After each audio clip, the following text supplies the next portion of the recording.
नमस्कार मित्रांनो, स्वागत आहे तुमचं परिवर्तन कॉम्पिटिटिव्ह फोरमच्या या ऑनलाईन लर्निंग प्लॅटफॉर्मवरती. बघा आपण आत्ताच नुकताच या ठिकाणी संयुक्त गट क मुख्य परीक्षा 2024 चा हा पेपर पार पडलेला आहे आणि त्यामध्ये आलेले जे काही पर्यावरण आणि भूगोल या प्रश्नांची संभाव्य उत्तरतालिका आजच्या या सेशनच्या माध्यमातून आपण पाहतोय. चॅनलवरती नवीन असाल तर चॅनलला सबस्क्राईब करून घ्या. बघा या ठिकाणी एक महत्त्वाची गोष्ट लक्षात घ्या की आपण याचं सविस्तर विश्लेषण विथ प्रूफ तुम्हाला मी नंतर आपण या ठिकाणी एकत्रितपणे सगळ्याच विषयांचं पाहणार आहोत. पण तुर्तास आपण फक्त या ठिकाणी ह्या थोडक्यामध्ये ही तुम्हाला संभाव्य उत्तर तालिका उपलब्ध करून देण्याचा प्रयत्न करतो आहे. ठीक आहे, विथ सोर्स विथ कुठून प्रश्न विचारलाय, पेज नंबर कोणत्या पुस्तकाचं सगळं तुम्हाला नंतरच्या व्हिडिओमध्ये या ठिकाणी सांगितलं जाईल. कारणांसहित स्पष्टीकरण द्या अशा पद्धतीनं. ठीक आहे, चला मग बघूया. बघा पहिला प्रश्न आहे की महाराष्ट्रातील नदी खोऱ्यांचा उत्तरेकडून दक्षिणेकडे असा क्रम मांडा. बरोबर आहे, डायरेक्टली क्रम विचारलाय त्यामुळे आपल्याला सर्वांनाच माहिती आहे की सगळ्यात उत्तरेकडून दक्षिणेकडे विचारलेला आहे नाही का. काय आहे तर सगळ्यात उत्तरेकडे तापी आहे. ठीक आहे, याच्याही उत्तरेकडे जर असती दुसरी नदी तर ती नर्मदा असायला पाहिजे होती. ठीक आहे, तापी नंतर जर बघितलं आपल्याला गोदावरी येते. आता गोदावरीच्या नंतर कोणती येणार? गोदावरी तर पर्यायामध्ये नाहीये. मग काय करायचंय तर प्रवरा ही गोदावरीची उपनदी आहे. मग या ठिकाणी काय येणार आहे? प्रवरा. प्रवराच्या नंतर जर बघितलं तर आपल्याला माहिती आहे भीमा आहे. भीमानंतर आपल्याला डायरेक्टली येते ती म्हणजे कृष्णा. बरोबर, अशा पद्धतीने हा काय असणार आहे तर क्रम असणार आहे. मग इथं काय असणार आहे या ठिकाणी एक नंबर सगळ्यात उत्तरेकडे हा असला पाहिजे. मग क त्याच्यानंतर जर बघितलं या ठिकाणी आपल्याला ड नंतर आहे ब आणि नंतर अ असा हा पर्याय या ठिकाणी असायला पाहिजे. मग इथं कोणता आहे क ड ब तर हा पर्याय क्रमांक 4 याचं योग्य उत्तर येऊन जाईल. पुढचा प्रश्न बघूया. या ठिकाणी महाराष्ट्रात कोणत्या प्रकारचे हवामान आढळते? आता महाराष्ट्रामध्ये जर बघितलं तर वेगवेगळ्या भागामध्ये वेगवेगळ्या प्रकारचं हवामान आढळतं. ठीक आहे, लक्षात घ्या. उष्णकटिबंधीय प्रकारचं जे आहे ते तुम्हाला कुठं पाहायला मिळणार आहे तर या ठिकाणी म्हणजे महाराष्ट्र संपूर्ण जर बघितला तर आपण अक्षवृत्ताच्या कर्कवृत्ताच्या दक्षिणेकडे येतो, त्यामुळे उष्णकटिबंधामध्ये येतो. म्हणून महाराष्ट्रामध्ये उष्णकटिबंधीय हवामान बऱ्यापैकी आहे. आर्द्र स्वरूपाचं जर बघितलं तर तुम्हाला पाहायला मिळेल कोकणच्या वगैरे भागामध्ये. ठीक आहे, आणि कोरड्या स्वरूपाचे जे हवामान आहे तुम्हाला मराठवाड्याच्या पूर्व भागामध्ये आणि विदर्भामध्ये कोरड्या स्वरूपाचं हवामान पाहायला मिळतं. म्हणून वरीलपैकी सर्व त्याचं योग्य उत्तर येणार आहे. हे काय करायचं लक्षात ठेवायचं आहे. त्याच्यानंतर बघा पुढे, ताजमहलला औद्योगिक प्रदूषणापासून वाचवण्यासाठी भारताच्या सर्वोच्च न्यायालयात जनहित याचिका कोणी दाखल केली होती? बघा तो जो आहे कशापासून बनलाय? संगमरवरापासून बनलेला आहे बघा. आणि त्याला जर बघितलं तर आम्ल पर्जन्याचा धोका निर्माण झालेला आहे. आणि आम्ल पर्जन्य कशापासून होतं तर प्रदूषणामुळं. ठीक आहे, वायू प्रदूषण जे होतं त्याच्यामुळे आम्ल पर्जन्य होतं आणि आम्ल पर्जन्यामुळं या ठिकाणी काय होणार आहे तर ते जे काही संगमरवर आहे ते संगमरवराला या ठिकाणी त्याची झीज होते आहे मोठ्या प्रमाणामध्ये. ठीक आहे, तर त्याच्यासाठी इथं काय करण्यात आलं होतं? जनहित याचिका दाखल केली होती आणि हे पर्यावरणवादी वकील आहेत. ठीक आहे, काय पर्यावरणाच्या संदर्भामध्ये मोठ्या प्रमाणामध्ये यांच्या याचिका तुम्हाला आढळून येतील. ठीक आहे, त्यांचं नाव आहे महेशचंद्र मेहता. पर्याय क्रमांक 4 लक्षात ठेवायचं. ठीक आहे, पुढचा जर बघितला तर या ठिकाणी खालील कोणत्या राज्याने भारतातील संयुक्त वन व्यवस्थापनाचा पहिला ठराव मंजूर केला? ठीक आहे, पहिला ठराव मंजूर कोणी केला होता? संयुक्त वन व्यवस्थापन. या ठिकाणी काय म्हटलेलं आहे तर India's pass the first resolution for the joint forest management. याचं उत्तर माझ्या माहितीप्रमाणे या ठिकाणी जर बघितलं तर ओडिसा असायला पाहिजे. ठीक आहे, काय असायला पाहिजे? ओडिसा. कदाचित या ठिकाणी पश्चिम बंगाल हे सुद्धा उत्तर आयोगानं दिलं जाऊ शकतं, पण माझ्या मताप्रमाणे या ठिकाणी हे इथं ओडिसा उत्तर मी देतो. कदाचित या ठिकाणी हे सुद्धा दिलं जाऊ शकतं, पण याच्या बाबत मी पुन्हा सांगेल की माझं संभाव्य उत्तर हे ओडिसा असेल.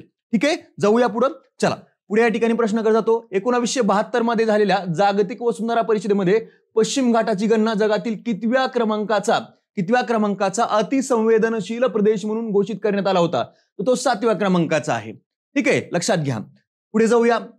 बघा प्रहार बॅच जे आहे कंबाईन पूर्व परीक्षा 2025 साठी आपल्या या प्लॅटफॉर्मवरती सुरू करण्यात आलेली आहे. जॉईन करून घेऊ शकता. सगळी तज्ञ टीम तुमच्या समोर असणारे प्रत्येकाचे व्हिडिओ तुम्हाला आपल्या युट्यूब चॅनलवरती अवेलेबल करून देण्यात आलेले आहेत. ठीक आहे, माफक फीज आहे अगदी नॉमिनल, ज्यामध्ये तुम्हाला जर बघितलं तर 3299 रुपयामध्ये.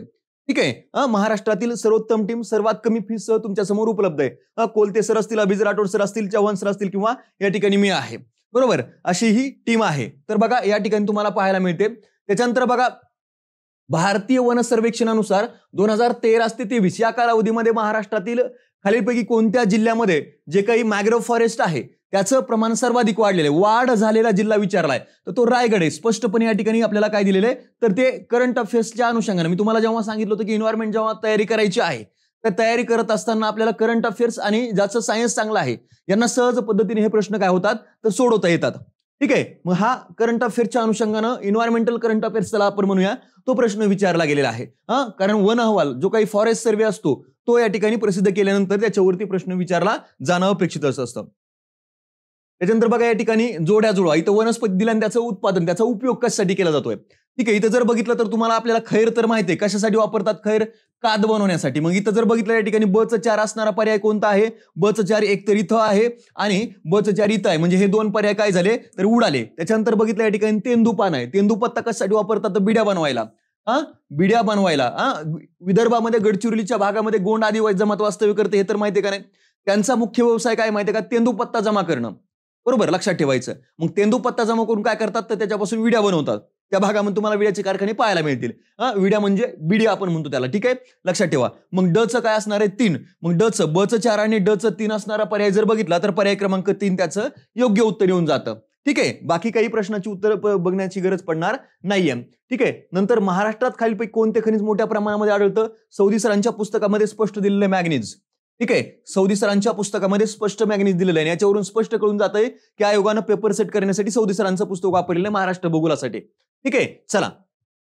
त्याच्यानंतर 2011च्या जनगणनेनुसार महाराष्ट्रातील प्रशासकीय विभागात सर्वात कमी बाललिंग गुणोत्तर, लक्षात ठेवा, सर्वात कमी बाललिंग गुणोत्तर जर बघितलं तर ते तुम्हाला पाहायला मिळणार आहे. कोणतं आहे तर छत्रपती संभाजीनगर किंवा या ठिकाणी औरंगाबाद असायला पाहिजे. ठीक आहे, हे सुद्धा स्पष्टपणे कुठं दिलेलं आहे तर सौदी सरांच्याच पुस्तकामध्ये आहे. आणि जे सर्वसाधारण लिंग गुणोत्तर आहे त्याच्यामध्ये कोकण विभागामध्ये सर्वात कमी असं दिलेलं आपल्याला पाहायला मिळतं. ठीक आहे, बाललिंग गुणोत्तर म्हणजे काय तर 0 ते 6 वर्ष वयोगटाच्या बाबत विचारलंय. ठीक आहे, सर्वात कमी. मग इथं तुम्हाला काय विचारलं या ठिकाणी हे छत्रपती संभाजीनगर किंवा औरंगाबाद आपल्याला इथं त्याचं उत्तर देता येणार आहे. ठीक आहे, पुढे क्योटो प्रोटोकॉल अंतर्गत विकसित देशामध्ये खालीलपैकी कोणत्या घटकामध्ये तो कमी करण्यासाठी देशांतर्गत मोठे बदल करण्याची गरज आहे. ठीक आहे, क्योटो प्रोटोकॉलमुळे कशाला धोका निर्माण, म्हणजे क्योटो प्रोटोकॉल जो आहे तो कशासाठी होता, कशाला धोका निर्माण झाल्यानंतर इथं हे आहे तर हरित वायूचं उत्सर्जन कमी करण्याचा प्रयत्न याच्या माध्यमातून केला जातो आहे. ठीक आहे, क्योटो प्रोटोकॉल हा हरित वायूचे उत्सर्जन कमी, ग्रीन हाऊस गॅसेस आपण त्याला म्हणतो. ठीक आहे, तर त्याचं जे काही इमिशन आहे ते कमी करण्यासाठी ग्रीन हाऊस गॅस इमिशन सर्व स्तरावरून त्याच्यासाठी प्रयत्न केले जातात. बरोबर, न्यूट्रल कार्बन न्यूट्रल पॉलिसी असेल, त्याच्यानंतर ग्रीन हायड्रोजनचे जे काही प्रोजेक्ट्स असतात, या सगळ्या गोष्टी कशासाठी आहेत हरित वायूचं उत्सर्जन कमी करण्यासाठी किंवा ग्रीन हाऊस गॅसेस जे आहेत त्यांचं इमिशन कमी करण्यासाठीचे प्रयत्न आहेत. ठीक आहे, चला, अशा पद्धतीने या ठिकाणी प्रामुख्यानं काय होतं तर या भूगोल आणि पर्यावरणावरती आलेल्या प्रश्नांची विश्लेषण मी तुम्हाला सांगितल्याप्रमाणे याचं सविस्तर विश्लेषण आणि त्याचे पुरावे हे तुम्हाला डिटेलमध्ये पुढच्या सेशनमध्ये आपण घेणारच आहोत. फक्त त्याला काय वेळ आहे, सगळ्याचे गाणे वाजून जाऊ द्या, सगळं आपण या ठिकाणी दिल्यानंतर हे सगळ्यांसोबत असलं पाहिजे म्हणून आहे. ठीक आहे, पुरावे तुमच्या समोर जेव्हा असतील तेव्हा काय होणार आहे तर ते तुम्हाला पुढची तयारी करत असताना इथं सोपं जाणार आहे. नुकतीच आता पुढे लगेच काय होणार आहे तर या ठिकाणी संयुक्त गट ब ची परीक्षा आहे, नंतर गट क ची सुद्धा आहे. त्याच्या तयारीसाठी तुम्हाला याचा वापर व्हावा म्हणून हे पुरावे देत असतो आम्ही. ठीक आहे, सो लक्षात घ्या. चालेल, चला, जास्तीत जास्त मित्रांपर्यंत लिंक शेअर करा, लाईक आवडले असेल तर लाईक करायला विसरू नका. ठीक आहे, thank you so much, all the best all of you.